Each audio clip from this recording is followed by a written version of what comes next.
Nothing Personal starts in 30 seconds.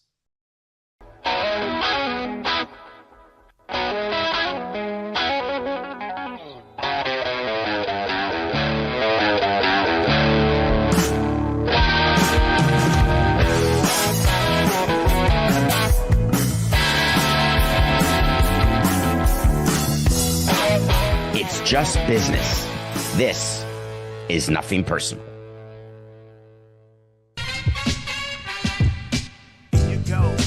Here you go.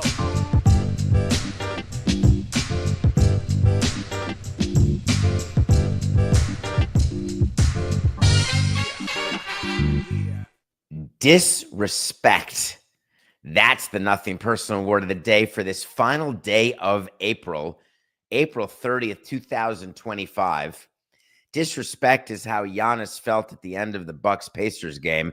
And I mean, he personally felt disrespected by the father of Tyrese Haliburton. I felt disrespected as a fan of the Milwaukee Bucks, watching the Pacers score 8 unanswered points in 40 seconds, walking off with a 119-118 series clinching victory at the Fieldhouse.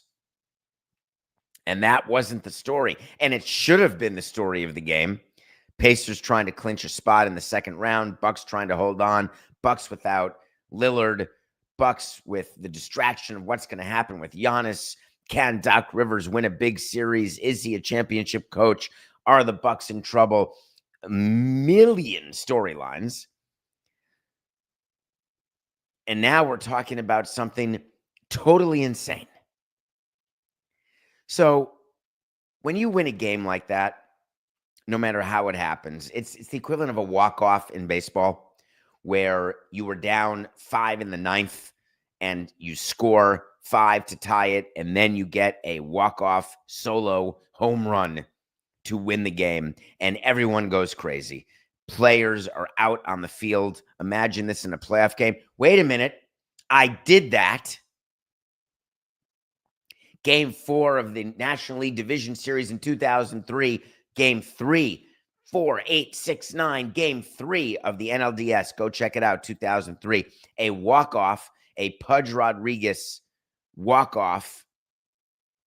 Guess what I didn't do? Storm the field. Could have, right there next to the dugout. Guess what the family members don't do? Storm the field. In basketball, I grant you, there are no dugouts to deal with. There's no netting, though there wasn't as much netting back in 2003. But it wouldn't occur to anybody to go onto the field, unless, of course, you wanted to spend the night in ballpark jail. But after the Bucks had given up the 8-0 run in 40 seconds and the Pacers walked off the Bucks, out comes a fan onto the court, holding a towel and waving it in front of Giannis's face. It's a towel with a picture of Tyrese Haliburton. And I kept waiting and waiting for the guy to get tackled, which is what you see when people are illegally and mistakenly on the court or on the field of play.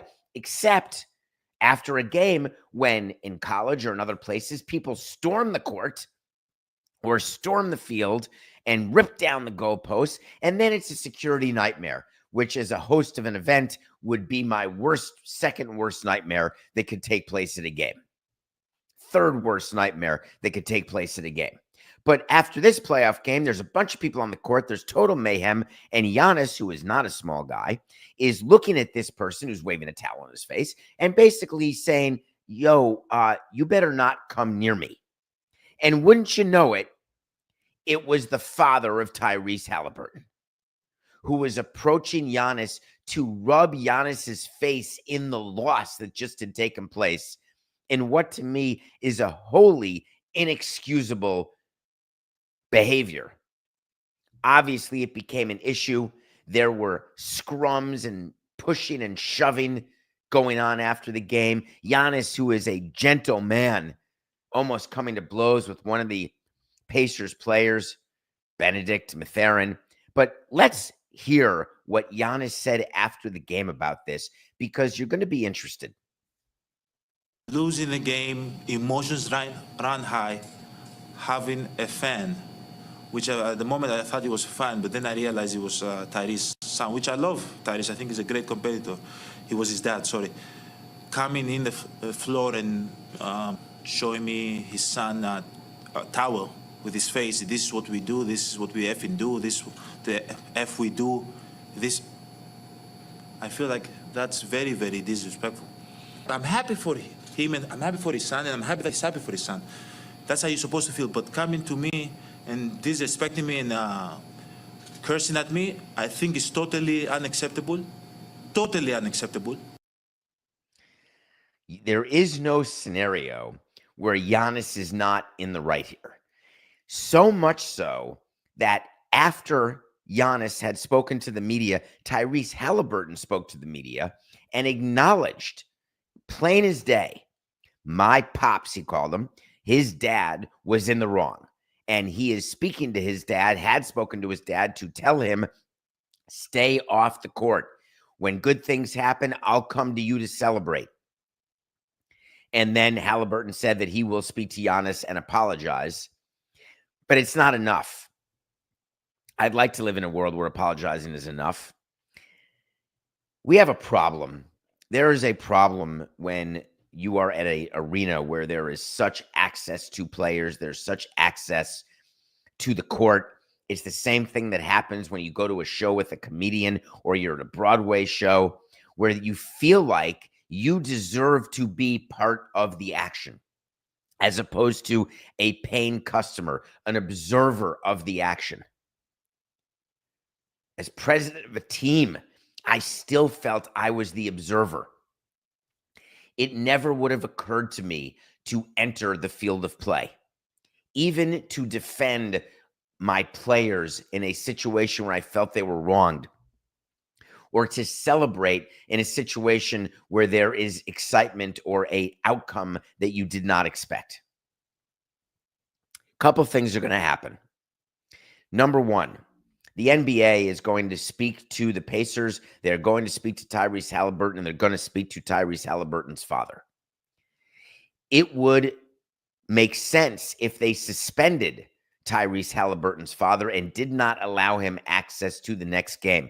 A one-game suspension is more than warranted for Mr. Haliburton in this case because of his behavior toward Giannis. And I'm not even talking about the swearing and the disrespect and the gloating. I'm talking about court access post-game. You have got to enforce the rules that it's the players and the staff who are on the court. Hard stop. Does the NBA have the guts to do this? Because the Pacers are going to enter into their second round against the Cavaliers. Game 3 will be in Indiana. And in my mind, the NBA has plenty of time to announce this level of discipline. And it should not just be a fine of the Pacers organization for lack of security. It should be this suspension. It is something that we talk about pregame before every game. You rehearse and you go through drills about what to do with people on the field, but you're generally planning for drunk people running around, not hurting anybody, but running around for attention. I can tell you that I never once had a plan for what would happen if a father of an opposing player would come on the field. It didn't even occur to me to discuss that with anyone. I know for a fact that I had to, and everyone else who had a pass, who had any sort of access down in the tunnel where the clubhouse is, or a field pass, you have something that you've got to wear. It's called the credential. President of the team, and I wore a credential. Why? Because I didn't want our security people to have to say, oh, that's the president of the team. I didn't want them to have to think about anything because what they're taught is you look for the pass. And if you don't have the pass, then you don't get access. And this isn't the first time this has happened.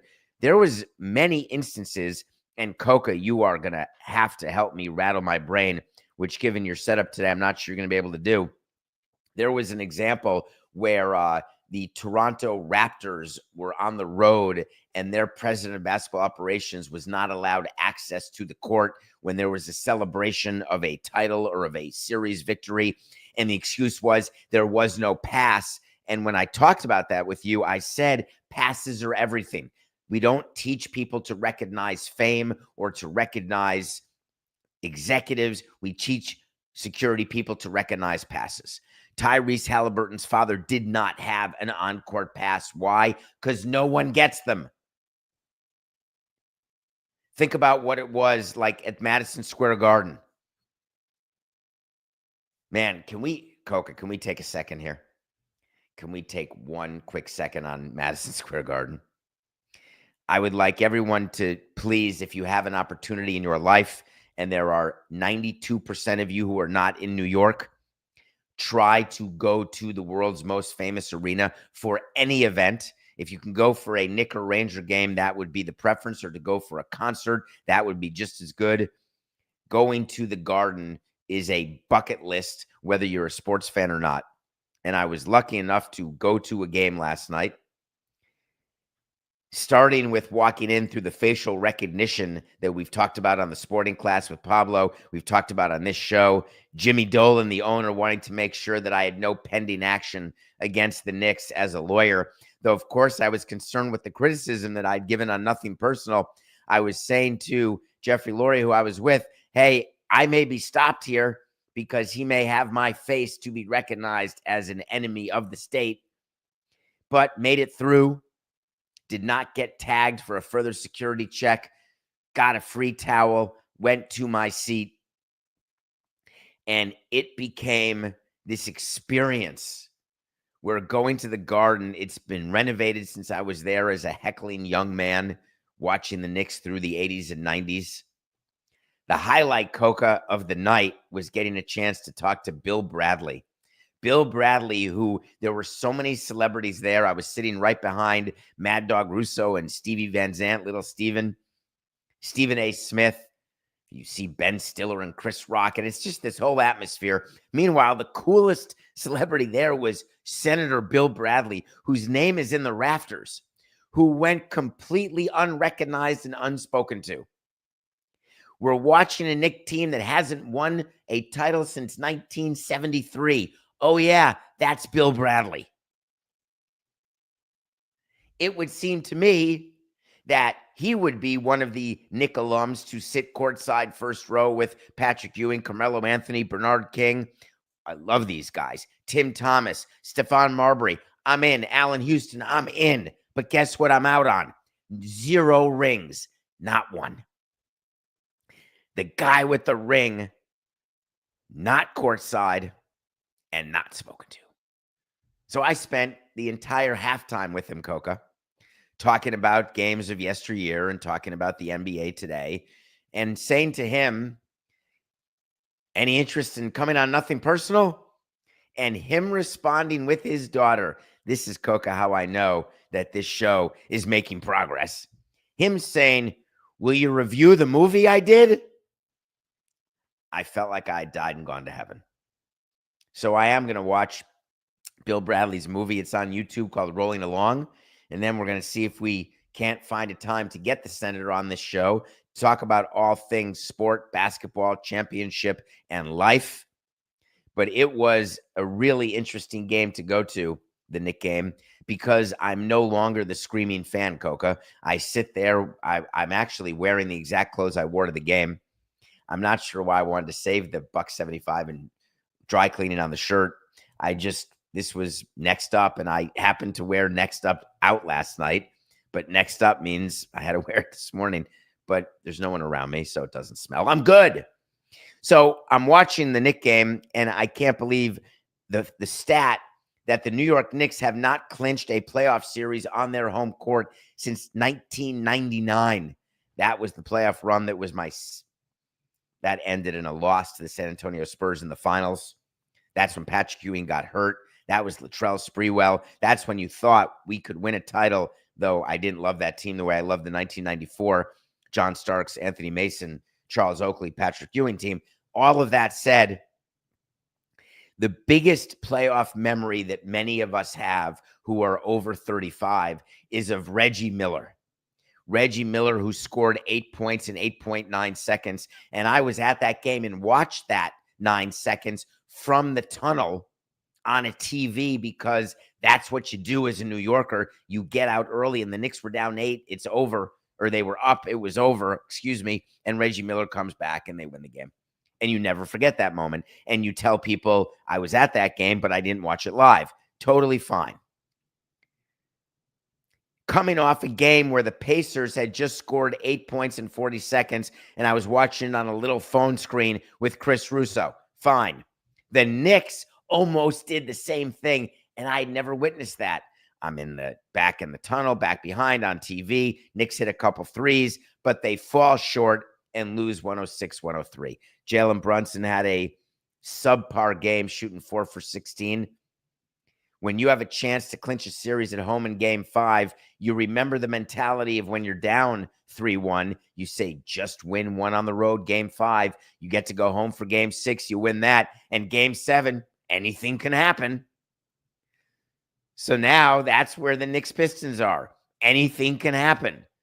The Celtics certainly didn't let that happen. They crushed the Magic when they had a chance. The Pacers didn't let it happen. They had a miracle win to end that series. So now the Knicks have to go ahead tomorrow night and play a Game 6, flying all the way back to Detroit. Suboptimal at best.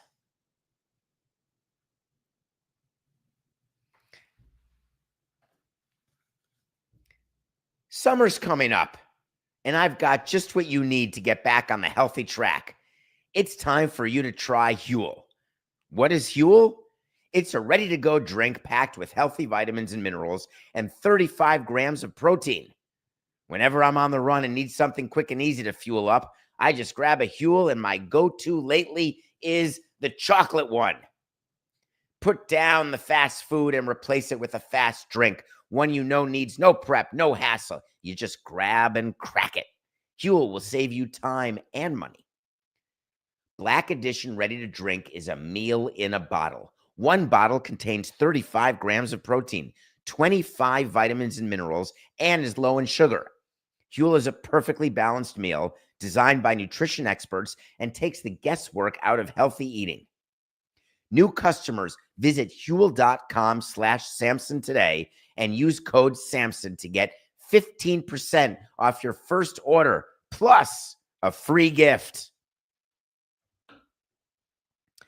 Play me some music, Coca. You know what I want? I want to talk to Samson. So you want to talk to Samson. This is a very important part of the show. Please get into my DMs at David P. Samson on X or Instagram, or go to davidsamsonpodcast.com, which is our website. A, you can find some cool merch, but B, you can email me, and we need you to come up with good questions. There may come a time here in a month or so when you're going to have an entire dedicated period of time during a show to ask me questions that I will answer, like this one. David, I think I saw you at the Knicks game. Yes, you did. That was me. It's not that hard. I'm pretty small. And I've got this deep, dulcet, tonal voice. Are the Knicks and Rangers in trouble because MSG Network is cutting their TV deal? Please explain. And did you have fun? Well, thank you for asking. Yes, I did have fun at the game, other than the result, which made me not as upset as I used to be. I would have called in sick for work the following day in the old days. I understand what you're asking about, and this is an interesting question, so thank you. You're asking about MSG Network, and we talked on Nothing Personal a couple weeks ago that MSG Network was in danger of going bankrupt. The reason you go bankrupt is that you have debt, and you owe money to a bank or an entity or a loan shark or to somebody, and you can't afford to pay the weekly, monthly, or annual debt service payments, the interest payments, maybe even a smidge of principal.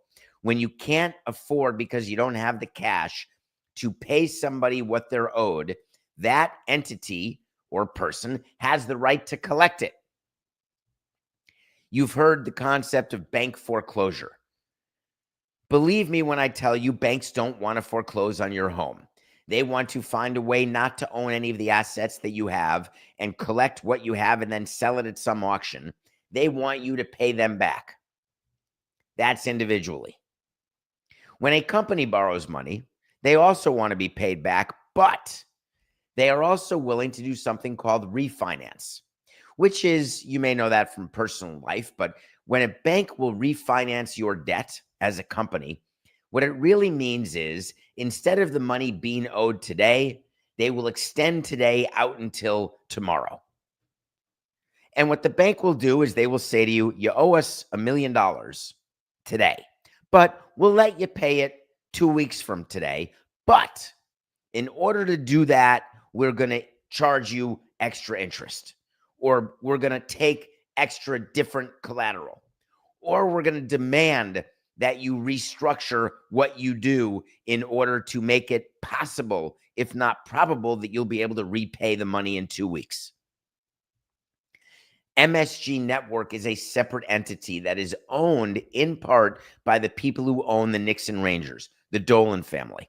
Now, remember that point because it's going to come up regarding Steve Cohen and the Mets in a couple minutes. But remember that MSG Networks, Madison Square Garden Network, Madison Square Garden Arena, Knicks, Rangers, Sphere. What they all have in common is ownership by Dolan and his family. When Madison Square Garden Network was approaching bankruptcy because they owed so much money to the Knicks and Rangers in rights fees, they owed so much money to the bank with money they had borrowed, that the bank, JP Morgan, said, we have an idea. We will allow you to restructure your debt. We will allow you to not repay us, and we will ask for money later, years from now.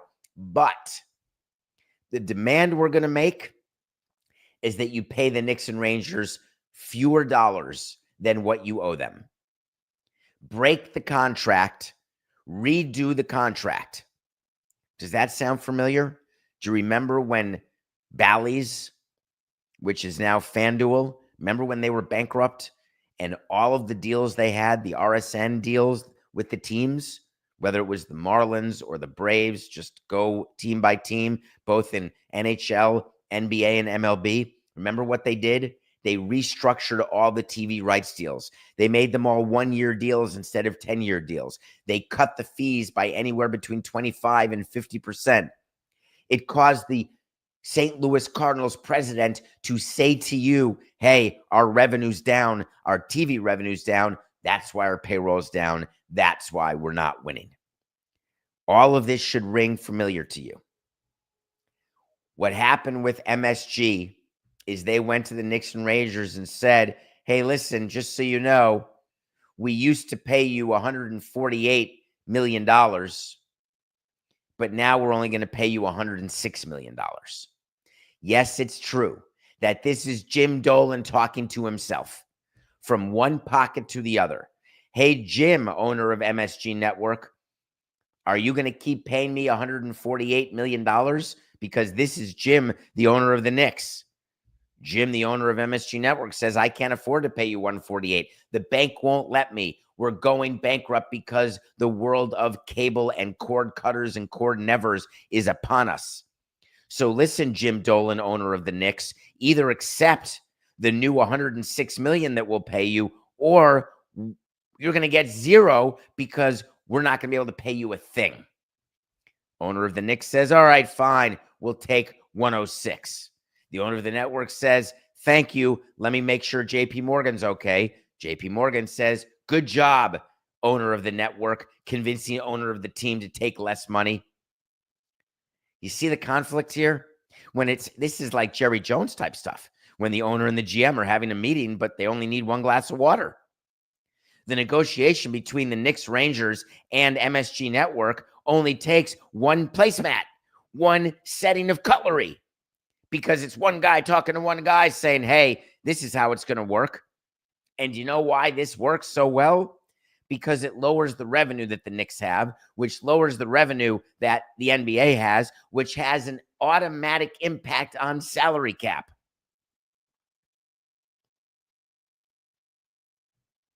Now, of course, this is all related to the new TV deals that the NBA has. This is all related to the fact that next year starts huge national deals. And MSG Network and Jimmy Dolan, as the owner of the network and the owner of the Knicks, was really vehemently against these national broadcast deals because he thought it would have a deleterious impact on his local rights deal. Now, he owned all sides of this. There's conflict everywhere. But the result of the national deals that the NBA signed that were celebrated by Adam Silver, the end of Inside the NBA, all of that is true.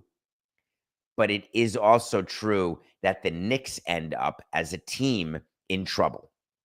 And when I say in trouble, it doesn't mean that they're going bankrupt. It doesn't mean in any way that the Knicks will have to trade a player or they won't be able to sign a player. It may not even mean that the industry salary cap will go down.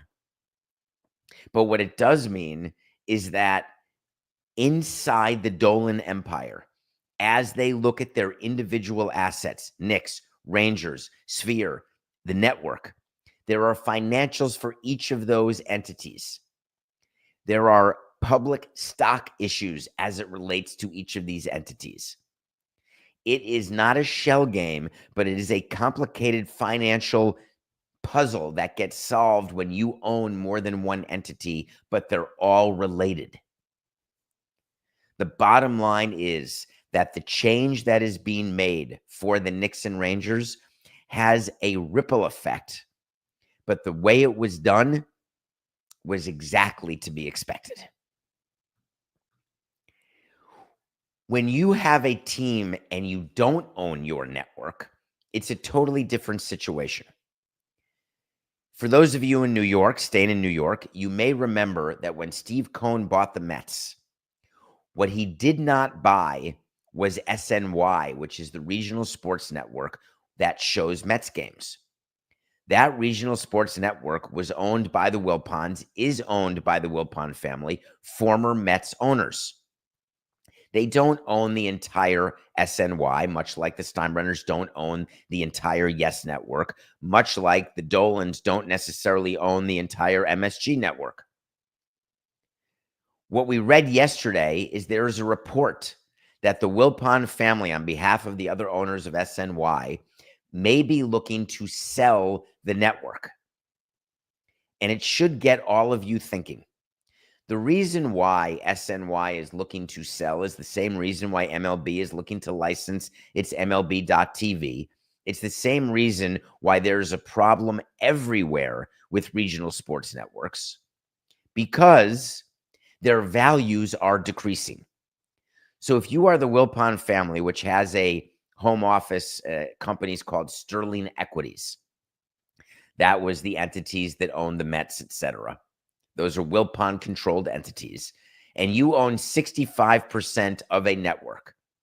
And you think that there is a logical buyer named Steve Cohen.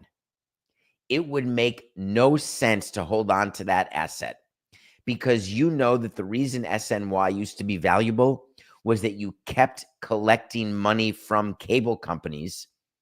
You kept cutting all these great distribution deals. You had a rights deal with the Mets that enabled you as a network to be hugely profitable. And then you realized that you have a rights deal with the Mets that no longer enables that level of profitability because your revenue from cable companies has been plummeting. Even the DTC, direct to consumer, the apps that are done with people buying monthly and spending $20 a month or $180 a year, even that does not come close to making up for the cable revenue that these networks had. So Lauren Thomas of the Wall Street Journal decided that she was going to report, because she had information, that Sportsnet New York, SNY, was hiring bankers to find buyers for the network. one quick thing about that. When you need to sell something and it's an asset that's super public that everybody knows about, you really don't need to identify buyers. You don't need to pay someone a commission to identify Steve Cohen as a potential buyer. You don't need to hire a banker to identify another regional sports family of networks, whether it's FanDuel, whatever it may be, whether it's MLB. Nobody is hiding out who's a potential buyer of one of these networks. The reason you hire an investment bank or you hire a banker is when you are looking to identify people that you couldn't identify yourself by standing on a mountain and announcing that you've got an asset for sale. Now, I grant you that's not a popular opinion because bankers get angry when I have that opinion because they and consultants make their living off commissions from deals like this where they're hired to do these types of transactions. I, of course, never hired a banker to do our transactions, to buy or sell teams or to build stadiums, because when it was time to sell the Marlins, I basically stood on a podium and said the Marlins are for sale, and the phone starts ringing. It makes perfect sense for Steve Cohen to want to buy SNY. He will try to buy it at a discount to be able to control his network. He will be thinking about what programming he could put on there in addition to the Mets, which is the main programming in SNY. And it will all be part of his strategy with the casino replacing the chop shops, with everything that he's trying to do to make the Mets as profitable as possible and to get them as much non-baseball revenue as possible. Because remember, when you own a network, the money you get for owning a network, the profitability inside that network, it doesn't count toward revenue sharing. So if you own SNY, you do a deal with the Mets for rights that's a small deal, and then you have a network that has other properties on it, you make money on that network, all of a sudden you're benefiting your baseball business. There's a reason why owners want to be involved in owning their own RSNs, but what's going to happen here with SNY is a little different to me. The Wilpons have always had a good relationship with Major League Baseball, with the commissioner's office. Fred Wilpon was very close with Bud Selig. Jeff Wilpon, close with Rob Manfred. The reality is that baseball wants the rights that the Mets have because baseball wants to go to the national model for broadcast deals. Baseball wants to get the Mets in-house. Will baseball be an entity that offers to buy SNY? If you are the other owners in MLB, you very much want SNY the way you want the Yes Network, the way you want NESN, the way you want control of 29 teams, because you're not going to get the Dodgers for another decade, but you want control of 29 teams because that will enable you to actually try to address the payroll problems that exist that were manifested, by the way, in Dodgers and Marlins last night.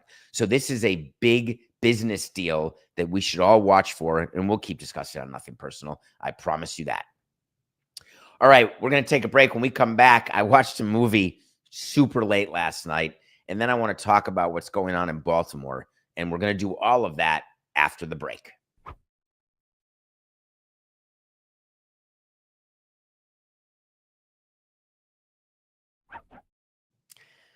Welcome back to Nothing Personal. I hope everyone's doing well today. I'm a little jacketed up today.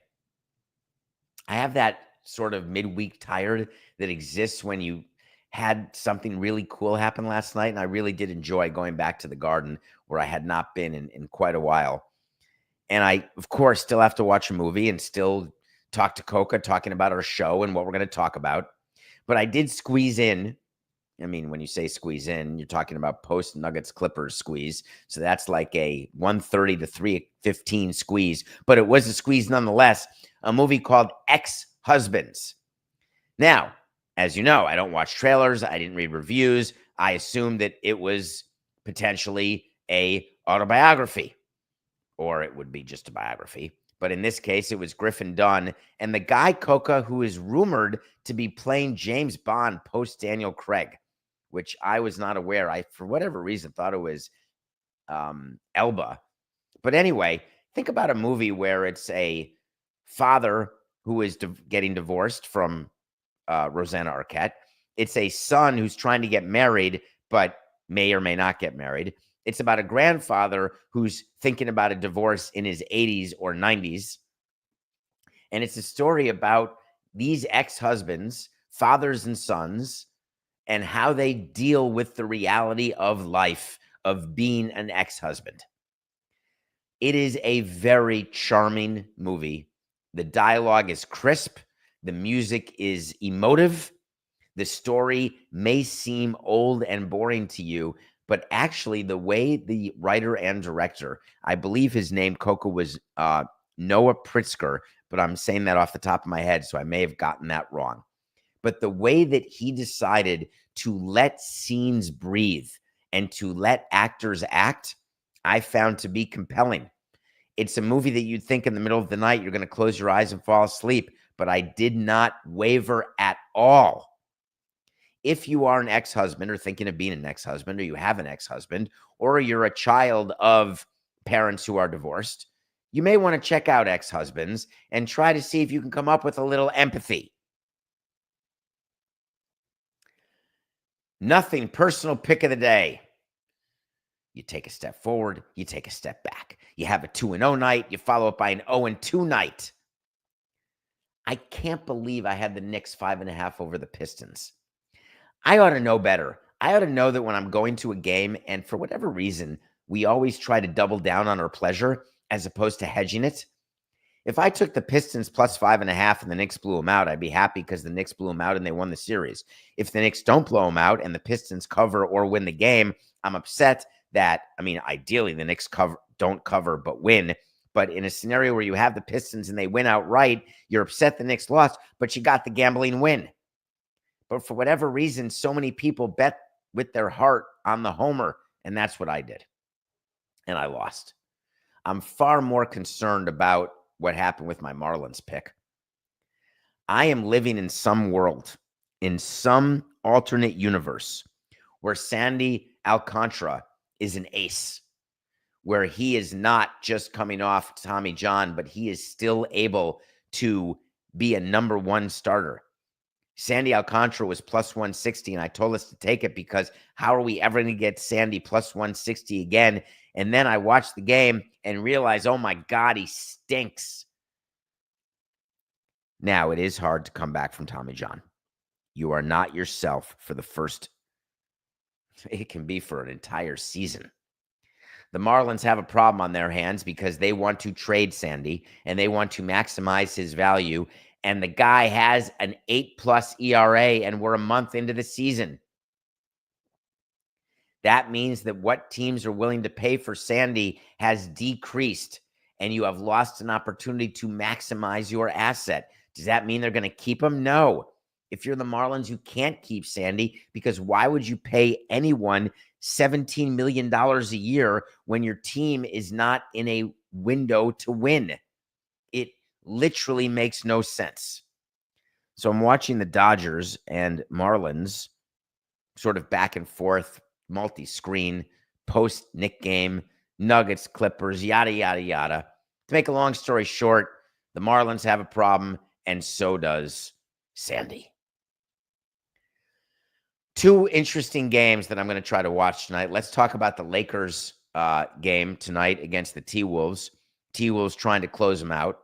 We got the Rockets and Warriors in a game where the Warriors are trying to close them out.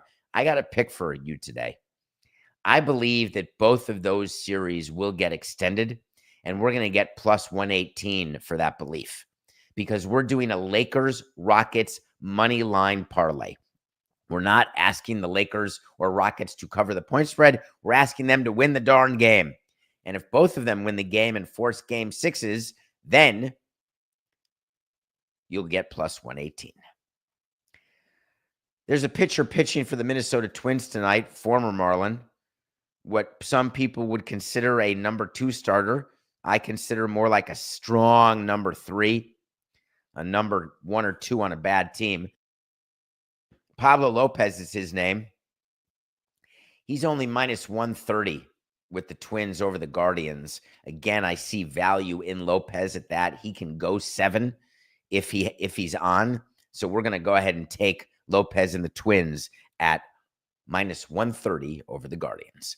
Those are my picks of the day as we end up 48-50 going into tonight's action. I did a show yesterday, Coca. It was I can't remember where it was or when it was. I believe it was called Glenn Clark Radio in Baltimore. And it was a show about the Orioles. And people were concerned about the plight of the last place Orioles. How we doing? What do we do? And I had to say a few things that I don't love to say, but I meant it. I believe that there will be a managerial change in Baltimore. I believe, unfortunately, that will be one of the ways that the team will think that it can get itself going. When you are a team that is struggling the way the Orioles are, there are different stages of grief for your season. One of the things that you ask to be done of your players is you ask them to hold a players-only meeting. When you've got two sides of the ball, you've got the offense and you've got the pitching. There are times when you want those groups to meet together, and there's times when you want those groups to meet separate. When hitters are struggling and the pitchers don't want to be distracted by the struggle, and there's all sorts of resentment that can exist between a pitching staff and an offense, when the pitching staff feels like they can't even give up a run or they're going to lose, or the hitters feel like, my God, we're scoring 7 runs a game for you and you're giving up 8. When there are situations where we feel there is tension in the clubhouse, we will have an all-hands meeting. We will put the groups together and say, gentlemen, you are teammates.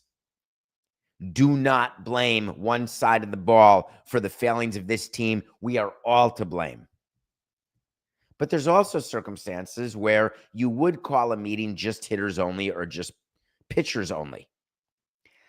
The Orioles did just that. Cedric Mullins called for and held a batters-only meeting on Monday. That came on the heels of another problematic result. The problem is what happened with the Orioles after this meeting is the New York Yankees made history.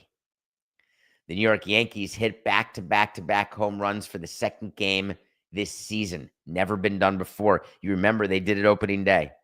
The New York Yankees hit 4 home runs in the first inning for a second time in a season. Never been done. The New York Yankees crushed the Orioles 15-3. The Orioles had come off a series opening win, but they had been playing and have been playing all season in a way that would indicate there's a problem with the team. And what I talked about on Baltimore Specific Radio, and what I'm mentioning to you here, is the problem the Orioles are having is that they are victims of their own young success that really wasn't playoff success. It was regular season success. The Orioles had the second highest AL East win total this preseason with a win total of 87.5. That's second highest in the American League. And the thought was that they would have an opportunity to take another step forward. They would have an opportunity to actually compete for a World Series. Dare I say, win a World Series. Then when you have an offense that is struggling the way it has, you've got the results in the AL East happening the way they're happening. You try these players-only meetings, and then you send out a player to tell the media what went on. So Cedric Mullins said, we kind of just aired it out a little bit. I think just pointing out the elephant in the room sometimes can be beneficial just so guys can hear what's going on. We've had a lot of success with these same guys. It's a matter of finding what led to that success. So they do this meeting purportedly after a win, and then it leads right into a crushing. Which brings me to my meeting moral of the day. You've got to plan team meetings at the right time. When you have a manager team meeting, a front office team meeting, when you have a players only meeting, you have to do it the night before or the morning of or pre-game of a game when you've got your best pitcher going and you're playing a team that you fully expect to crush, not the Yankees.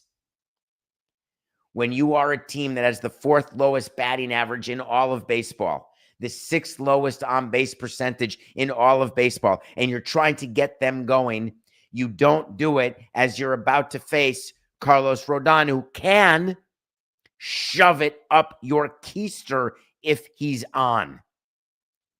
There's enough bullpen games, enough crappy pitching out there, and you can wait until you find that game, because the risk of doing what the Orioles did is all of a sudden you have the players only meeting and then you get crushed.